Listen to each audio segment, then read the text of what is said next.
Hey guys, welcome to the Bold Live podcast. What a game seven we just watched. Probably one of the best game sevens I've watched personally in a long time. Maybe even I won't go that far.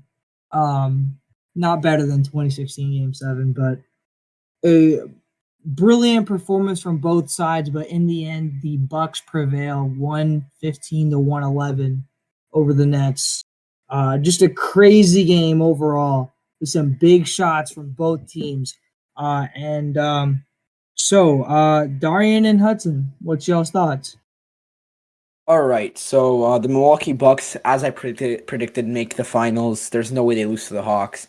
The Hawks are great, 6 game, 5 game series. But yeah, so I predicted at least one side of my bracket's correct.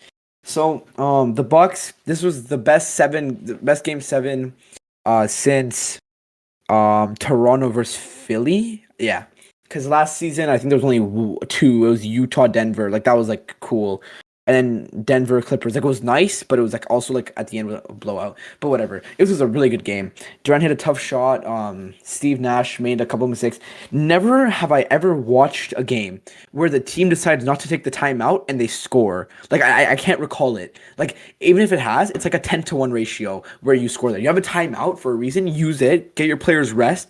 Draw up a play. Not Durant having a fadeaway 3-pointer, foot on the line, whatever it was, and airballing. Like that was like Giannis free throw airball.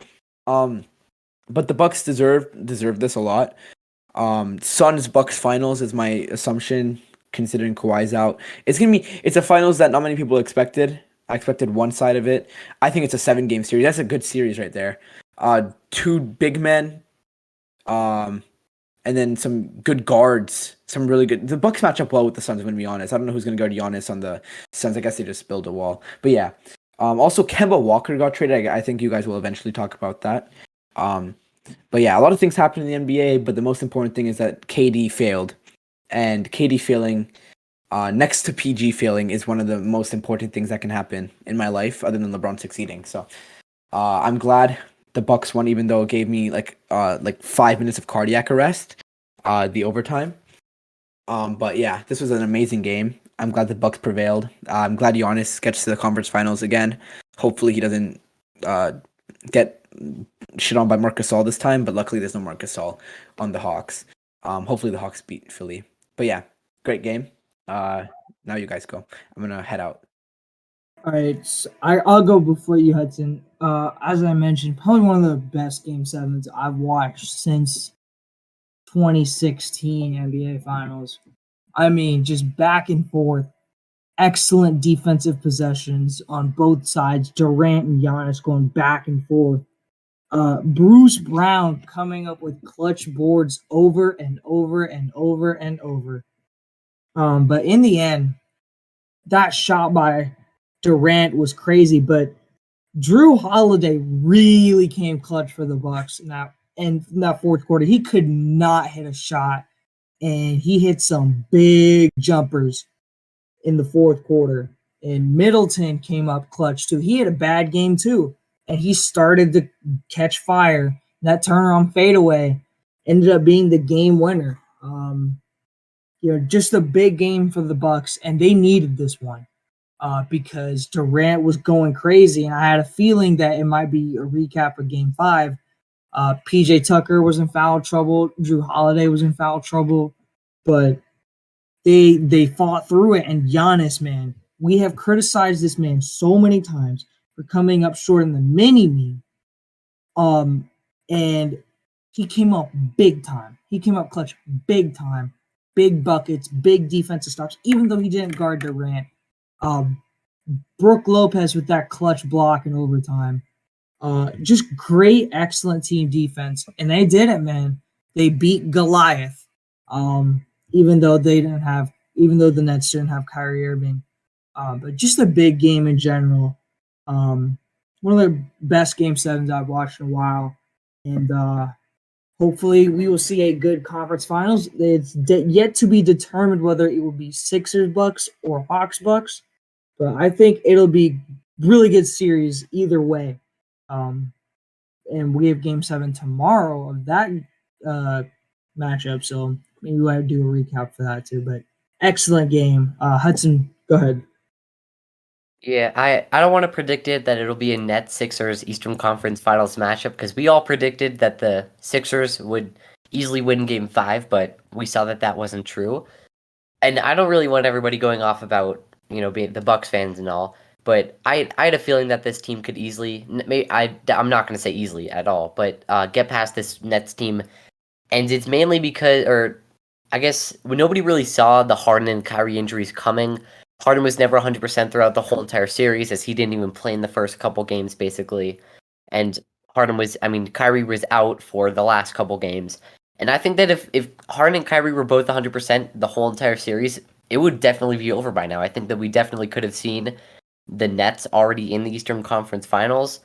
But but the Bucks came up kind of lucky with these injuries happening, and I found it kind of interesting that both teams basically ran to like a 5-man lineup. The Nets basically had nobody coming off the bench other than Jeff Green had like 10 minutes.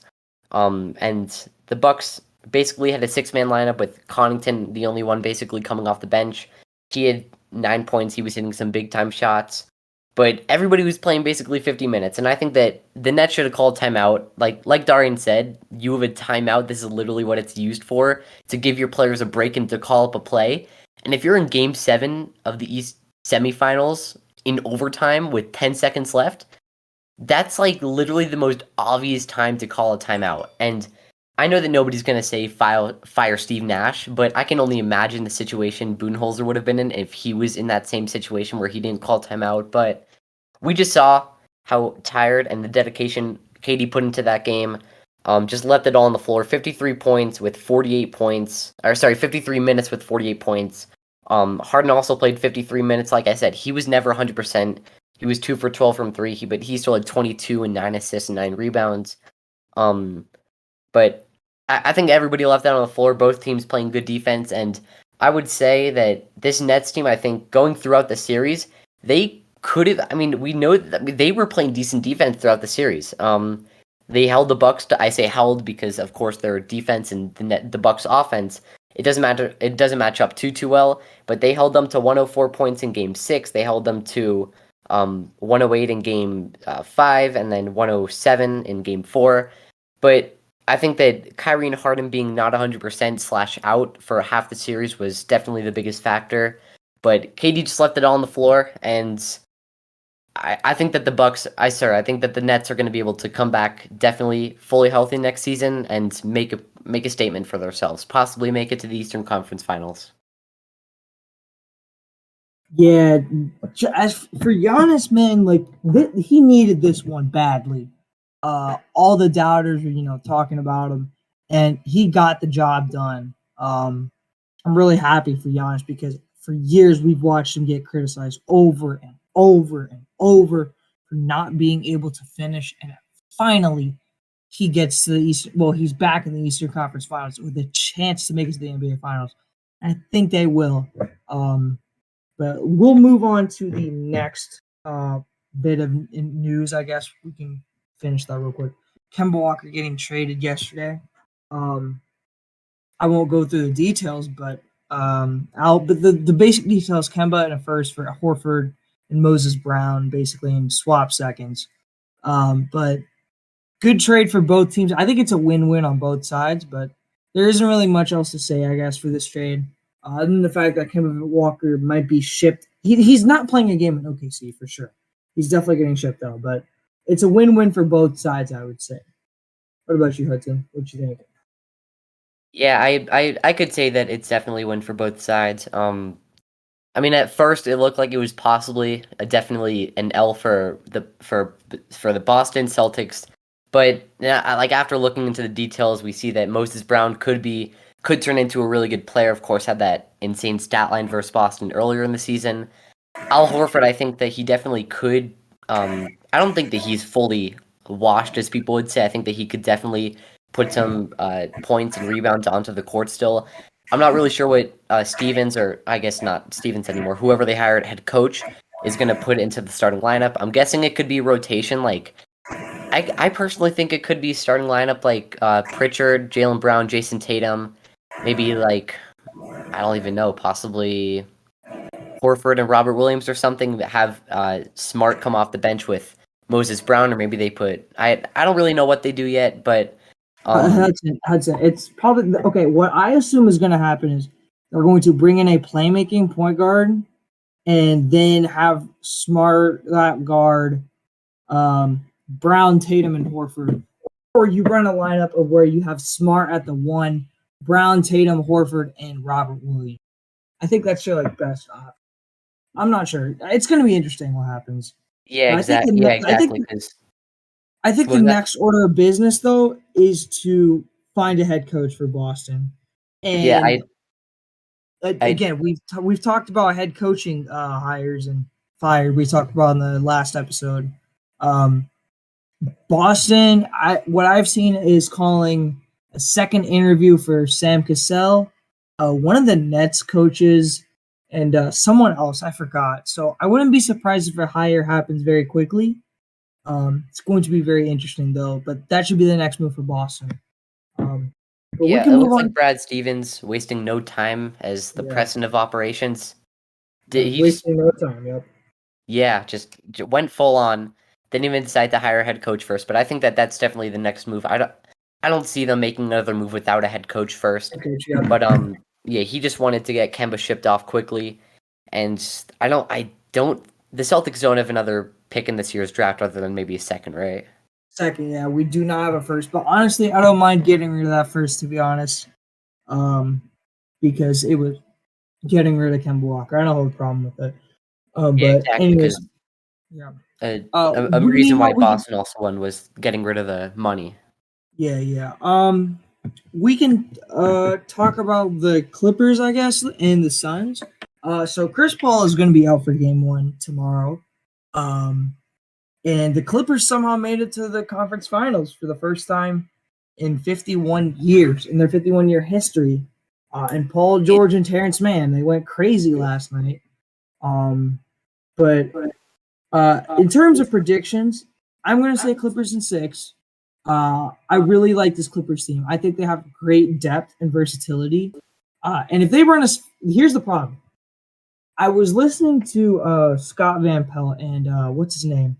One of the analysts, and he said at halftime the Suns players were probably watching this Game 6, and they saw that they probably were not going to play Sunday, Game 7.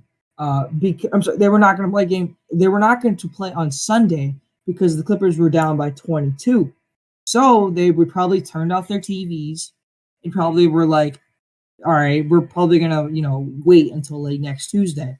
And then they probably got a phone call in the middle of the night saying, oh, you got a game on Sunday. So you got to, the preparation there. So this is going to be a little awkward, but the mental aspect of it. But it's cool. With Chris Paul being out for the first few games. The thing is that the Clippers run that 5-out system, and DeAndre Ayton is going to get exposed in that system. He's not going to be guarding a 3-point shooter, and the Clippers are just going to get threes all day. Terrence Mann might go crazy again, as I fully expect, and I think Clippers are going to win in 6. But go ahead, Hudson. Yeah, I the Suns and Clippers meeting up in the Western Conference Finals in my predictions, but I have Clippers in 6, but of course that's with Kawhi and CP3 fully healthy. I would probably say that, it's probably obvious that Kawhi is more of an impact to the Clippers than Chris Paul's to the Suns, but you can probably argue that. But, after seeing the Clippers take two straight games from the Jazz, including a 26-point comeback without Kawhi, makes you think that Chris Paul could possibly be more valuable. But I would say that the Suns are definitely more talented than the Jazz. And, in the playoffs at least, because in the regular season, of course, the Jazz proved that they were. But I do expect the Clippers to still beat this Jazz team. Suns team, as long as, if Chris Paul comes back for Game 3, then I don't really know how this series could pan out. I think it could be Suns in 7, but I kind of do expect the Clippers to win tomorrow. If I'm being honest, I think I'm trying to think of who's going to guard Paul George. I think it could be Mikal Bridges that starts the game on him. Because I don't really think it could be Devin Booker, but I kind of doubt it. But I think that Paul George is going to be it's going to be a PG versus D-Book matchup because there's no Kawhi, no Chris Paul. I think those two are going to be the primary ball handlers for the whole entire game for the whole entire series, until Chris Paul comes back. But I think it's going to be a D-Book versus PG matchup, and I think the Suns are going to kind of lack in that leadership and mentality with Chris Paul. But I think that, like you said, DeAndre Ayton might not be able to handle like he did in the Jazz and Lakers series. But I do expect the Clippers to come out strong in Game 1, probably win tomorrow. Yeah, Game 1 tomorrow. I think the Clippers will end up winning, but because they there's the rust over recovery, preparation thing. But the Clippers are in rhythm right now. They are in rhythm, and they've won 4 games in a row. I think they'll be ready for tomorrow. That's gonna be a good game. 5 We have games in a row, Sixers right? Game 7 tomorrow, but I guess we can really talk about that tomorrow once that game is over. I expect a good game though. It's gonna be a good game. But yeah, crazy 2 days of basketball.